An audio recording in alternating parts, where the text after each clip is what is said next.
Welcome to Charter Local Edition. I'm Brad Pomerance on the Central Coast. Today, joined by Chris Ungar, president of the California State School Boards Association. I said that right, CSBA, California School Boards Association. California School Boards Association, and absolutely. Also a trustee with the San Luis Coastal Unified School District. Yes. And so recently, you testified before the Senate Education Committee in Sacramento. Congratulations. Thank Were you. you nervous? You know, I wasn't as nervous as I thought I was Right. going to be.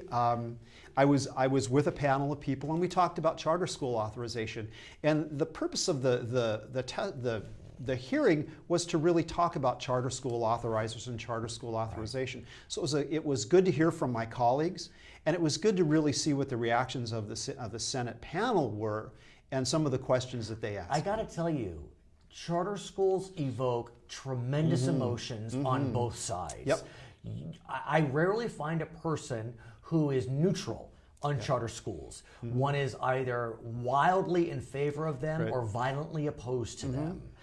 Is the CSBA, where does the CSBA fall on that spectrum? Well, before I'm going to talk to you about this a little bit, because I think you'll see what my answer is going to be. So right now in California, there are about 500,000 students enrolled in charter schools. There are about 1,200 charter schools in California. So that's the most charter schools of any state in the United States. Of course, we're the biggest state in the United States. No, but that's about 10% of California students. Absolutely, it's about 9 to 10% of California students. It continues to grow.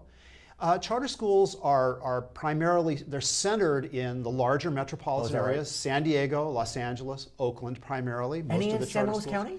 We have a few in San Luis County, not a lot. But you have them. We have a couple of them, absolutely. And so I think the realization is charter schools are here to stay.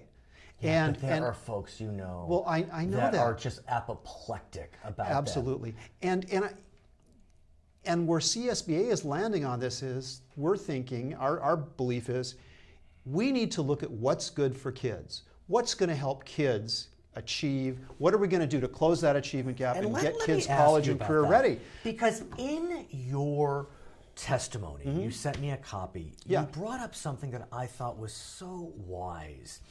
It's the question of the innovative efforts of charter schools. Whether you like them or not, they are innovating.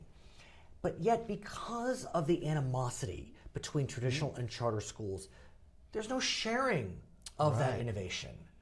Isn't that interesting? Yeah, and so can you, as president of CSBA, can your organization work to at least, look, it's all about the kids. Yep. So can we cross-pollinate our innovative efforts? Well, and that's, it's funny you mention that, because that's one of the questions that absolutely came up at the Senate hearing. There are innovative charter schools. In fact, historically, charter schools back in about 1992 when the Charter School Act was enacted in California, the idea was that they would be laboratories for educational innovation, and that would be shared with traditional public schools. In my view, we've got innovative charter schools, but we've got some really innovative public schools as well. Traditional schools as well. I think that we could learn from each other. And I think if we really do our best to learn from each other, that's only going to benefit the kids. The other element that frustrates some folks is that charter schools have an immense amount of flexibility. Yes. Whereas traditional schools have virtually no flexibility. Right. Is there a way to create a scenario where traditional schools have a modicum of flexibility? Well, and that's, again, something we talked about at the Senate hearing. Clearly, charter schools were designed to be free of some of the strictures of Ed Code. If you look at the education code, it's the size of an old yellow pages. We're talking. It's huge, right? I think even with LCFF, I have shared this before. Right. As somebody gave me a gift of a 1920s version of Ed Code, and it was about this thick. Ed Code now is about this thick. So there are all these rules that traditional public schools have to abide by. We would like to see some of that flexibility that charter schools have too, and that's something that we shared with the Senate panel. Was if it's good for charter schools, why can't it be good for traditional public schools? I think it's hard to deny that one of the biggest opponents of charter schools would be the California Teachers Association. And the biggest concern they have is the lack of unionization in charter schools.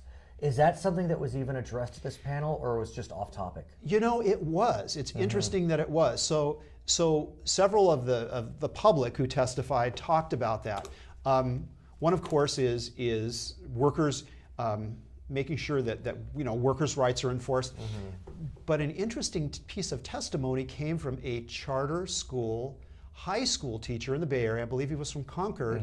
He's a union charter school teacher. Charters can be unionized. Yeah, absolutely. And this guy said, I love working for my charter school because as a teacher, I feel like I get my voice in the education of students. I think it's not only just about making sure that working conditions are fair and good, but it also has to do with what input do teachers have? Right. You know, and so I think that's something that's important Another too. concern you mentioned in your testimony, when a child goes from traditional to charter school, the dollars follow them. Yes. The problem with that, though, is that the costs don't necessarily follow them. Right. So you still have the cost of maintaining the building, and that has caused a lot of financial stress. Has the state looked into that question? We don't think the state's really looked into that question, and in my testimony, that's something I talked about. We still have fixed costs. So some of the fixed costs that we have transportation, we have food services, special education costs. So there are a lot of fixed costs that really aren't accounted for with charter schools. And you mentioned special education, and what winds up happening is traditional schools are really quite effective at providing special education services. Right.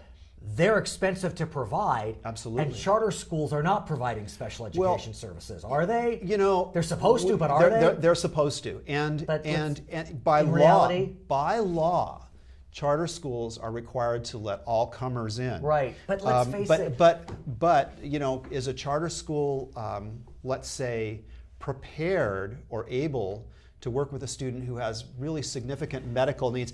And if I can interrupt, I mean, think about it. Traditional schools are known for outstanding special education. So, like you said, charters are supposed to take all comers, but it's self-selecting. It is self-selecting. So why would a special ed parent send a kid to a charter school? And you know, costs for various students are, you know, they're different. So a student that's diagnosed with autism, for example, the special education costs are, say, could be $30,000 to $40,000 annually. And the feds and the state don't reimburse schools 100% for that, even the 40% that the feds promised. So right now it's about 13 or 14%. So a lot of that money is coming out of schools' general fund. That's a very expensive process, and it's a very important process. And the charters, look, the statistics don't lie. The charters are not seeing a spike in special education students. Right. Charters have a few percentage points less special education students. I would be interested in knowing what the severity of the disability is in terms of those numbers. So what came out of the hearing in the end? Well, I think what came out of the hearing was the Senate would like more data because they didn't feel like they had enough data to be able to make some decisions. Some of the things they were interested in were the number of for-profit versus nonprofit charter schools. The important thing there, though, I think is it's not the number of nonprofit charter schools versus for-profit schools. It's the management contracts that nonprofit charter schools have that can be very expensive.